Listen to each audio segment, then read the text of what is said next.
Wide Open Outdoor Adventures with your host, Dave Altiero.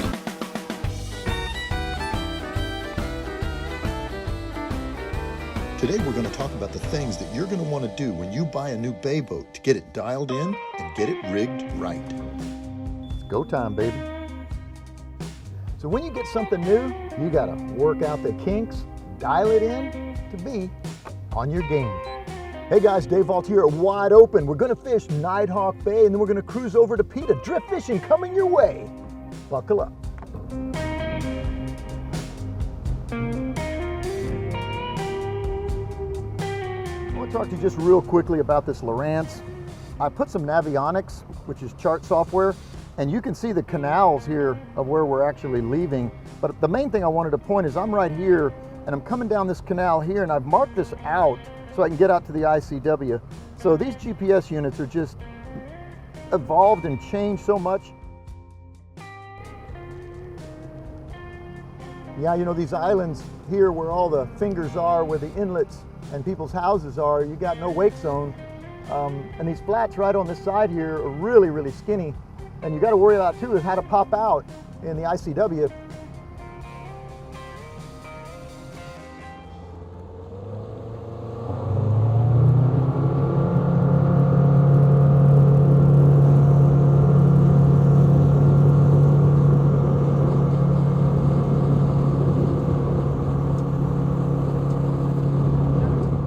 I like to start out typically when you have really clear water with a bone colored lure. There's a lot of different reasons for that, but this is a great choice in clear water. On this trip, I'm only carrying one tackle box. It's got a lot of different things in it, but the main critical things I always want to have are my braid line cutter and my heavy duty pliers for getting out hooks. These work great because I can really hold that fish and be forceful with these strong pliers. Let's catch some fish. This Daiwa reel is a pretty high-end reel. It actually went in the drink, Baffin Bay. It went in, the rod and the reel went underwater. We had to fish for it for about 20 minutes. I thought this reel was ruined. Took it to Roy's Bait and Tackle in Corpus Christi, reconditioned it, new bearings, certified it to be ready to rock and roll. Let's thread the line through this rod. Tell you what, Roy's Bait and Tackle, it's all you need here in Corpus. Good people, and they know how to get it done.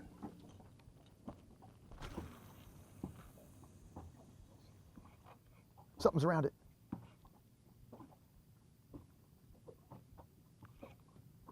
I saw a swirl right by my bait. Oh, there we go. See, I'm leaving it right there. I'm gonna leave it there, pop it a couple times. That fish is close. He's right behind it. There's a lot of things that go through your mind when you get a hit like that. I think you just gotta vary it up. Leave it for a second, see if they come back and get it. Move it faster, try to bring them to it. You know, consistently keep it going, keep them coming at it. Every time you fish, it's different.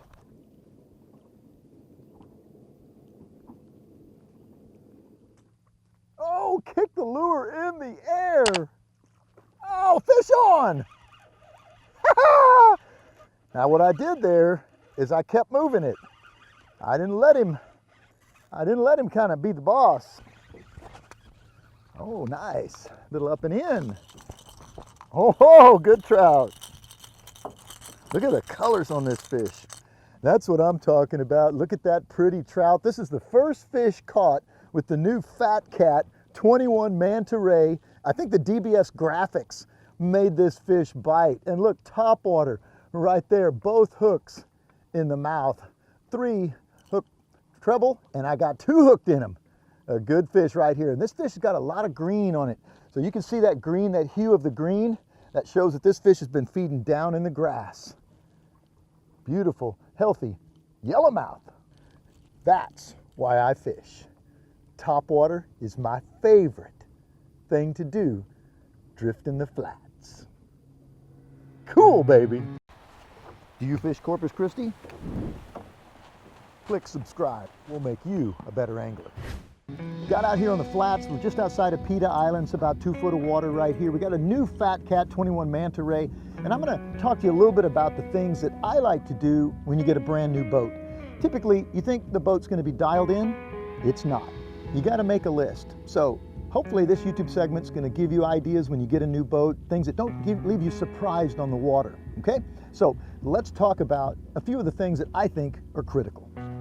The first example of the things that you might put on your list is the trolling motor, okay? I have an onboard charging system.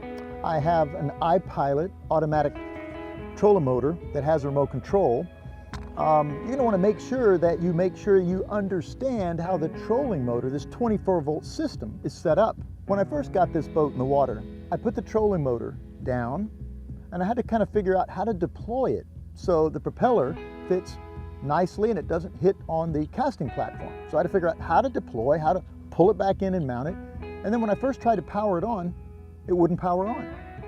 I realized the guys at Fat Cat have a relay or some kind of switch in by the main battery that I had to locate and find to put power to the trolling motor. So I got that done. Then I had to marry the remote control, or pair it if you will, to the trolling motor, because initially it said no motor found. So you've got to dial in these things. Trolling motor is one critical piece of equipment on the boat, and some people will buy a bay boat with no trolling motor. To me, that's like trying to fish with one hand tied behind your back.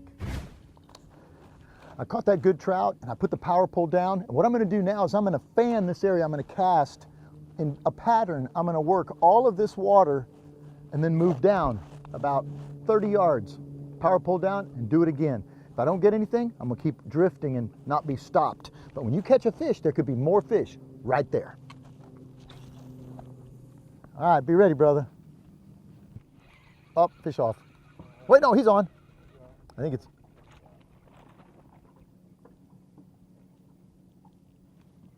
Power pole down.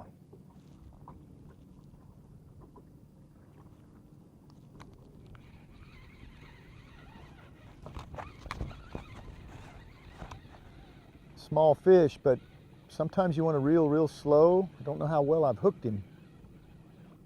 Oh, beautiful fish in the water. Beautiful. See, that second hook is actually on my line. So I'm going to quickly reel down to him and then up and in.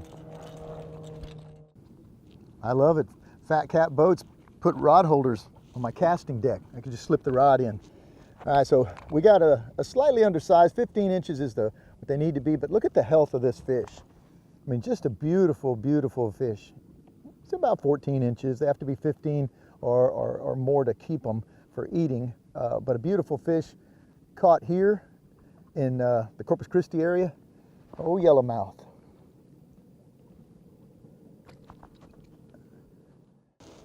$14 and a half.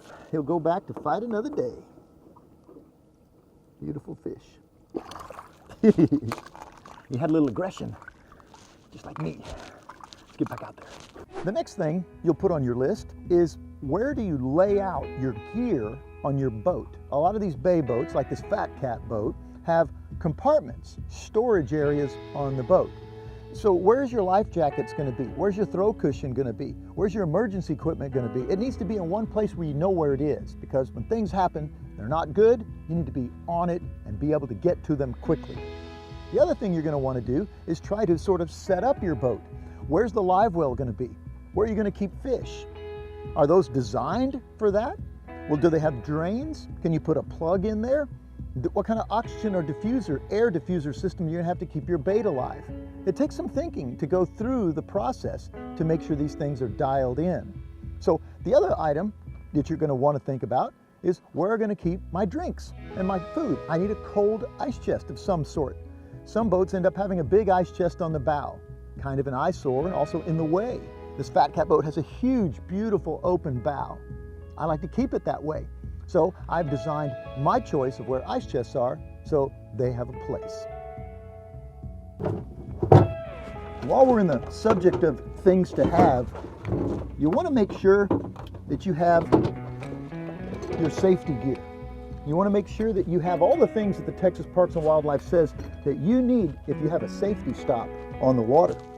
So those are things that they might require, like a noisemaker, your life jackets, a throw cushion, fire extinguisher. But here's another thing that you ought to have for sure. First aid kit. Hopefully I'll never open this first aid kit, but I know it's there.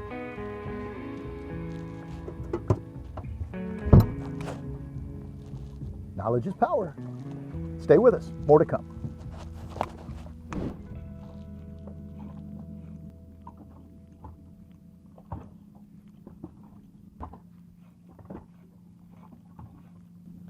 Water's a little deeper.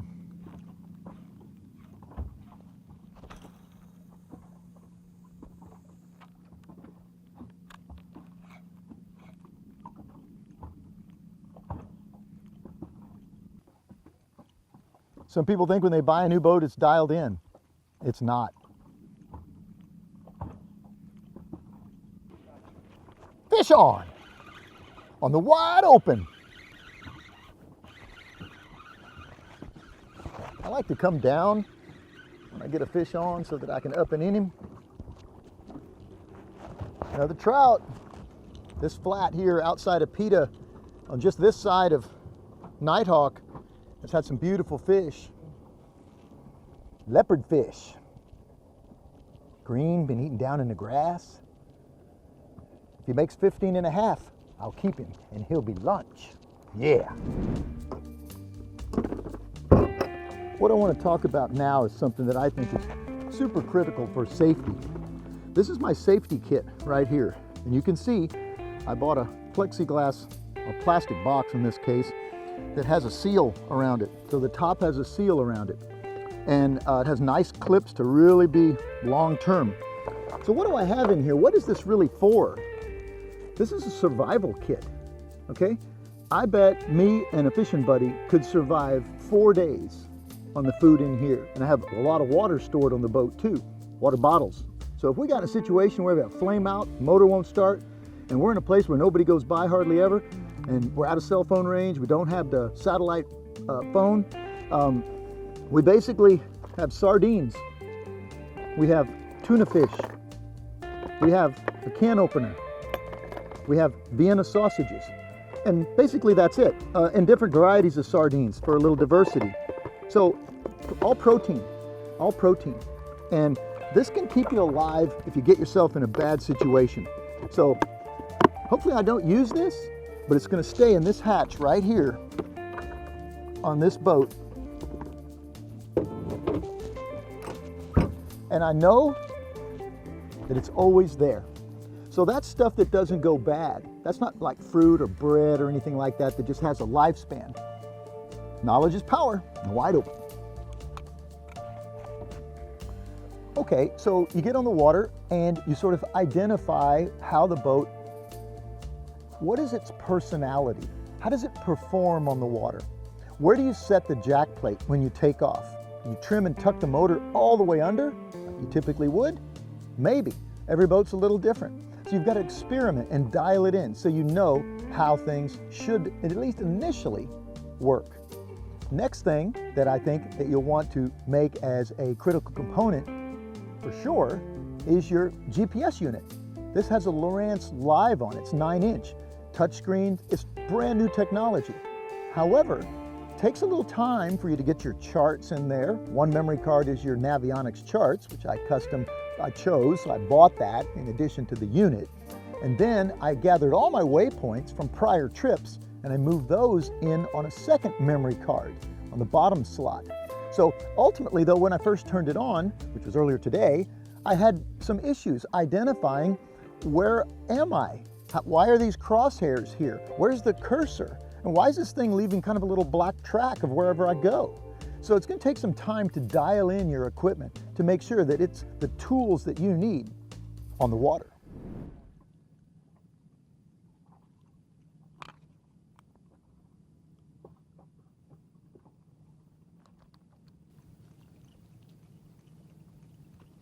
Another hit, another hit. I power pulled down.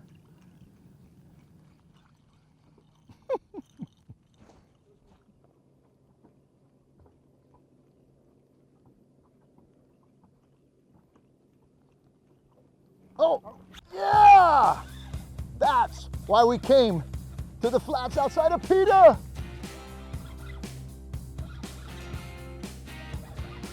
Up on the casting deck. Rod bend in action. The spinning reel. Love it. Good fish too. I'm putting constant pressure on him. It's either a big trout or a redfish, but slack is the enemy. Rod bend in action on wide open, man. Coming toward the boat some. Took good line right out of the gate.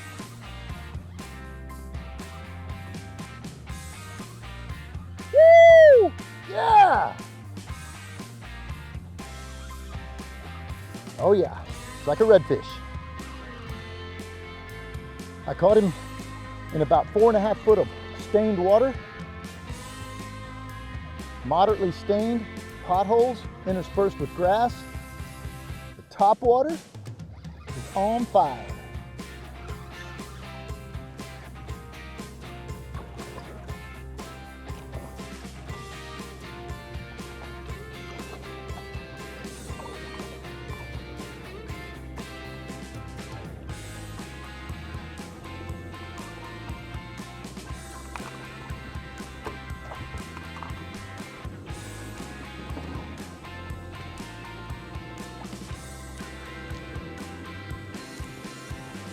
That's what I'm talking about. A nice redfish. Now let me tell you what I'm doing right here. I'm controlling this lure. I don't want him to shake and put that lure in my hand. If he were to shake, I'm in control. I can throw him in the boat and just drop him right where he lays. I think I wore him out pretty good. A nice redfish on the wide open. Let's get these hooks out. All right, here's what I do. I hold that fish super tight and I use these pliers to get the hook out. So here's the way I like to hold a redfish. I put both my index finger and my thumb up in his gill plate, and that puts him in a situation where I've got control of him. Say hello to my little friend. This fat cat manta ray catches fish. Another thing that you'll want to experiment with is your trim tabs. Your trim tabs enable you to control the attitude of the bow of the boat while you're running. So if you're running up on some pretty big chop, you may want to put that bow down. If you have nice clean water and you want to get as much speed as you can, you may want to put those trim tabs in a position to where let the boat run. The next thing that you want to have on your consideration, maybe you write it down on your notepad, hopefully you're keeping a list, is the rod holders on the boat. How is the boat set up for rods? There are 14 rod holders, believe it or not, on this 21-foot manta ray fat cat boat. I don't think I'll ever have 14 rods on the boat, but I may want to make sure that I know where drink holders are, rod holders are. Where am I going to keep my gear? Where my lure is going to be? There's a little hatch right here behind me that has a perfect place for one box of topwater lures, or maybe one box of lures that is the smorgasbord. It's got everything I'll typically need, and I'm not getting in and out of a big tackle box. So I dial that in. Power pole. How is your power pole set up? Where are the switches on the console? Do you have a remote control? Ultimately, the tools on this boat are many. The opportunity to increase your ability to catch fish is laid out right in front of you. Hopefully this YouTube post gave you some ideas about some things that you'll want to consider when the first time you get the boat out on the water. Sometimes you can do some of these things on the trailer. I really think no. Get the boat out in an area where you can power pole down like I did today and enjoy the boat. And I've got a new tool for the wide open, and it's right here. Wide Open Sportsman. Thanks for joining us, and I'll see you in the next Wide Open Outdoor Adventure. Click subscribe, and you'll be on your way to the next Wide Open Adventure.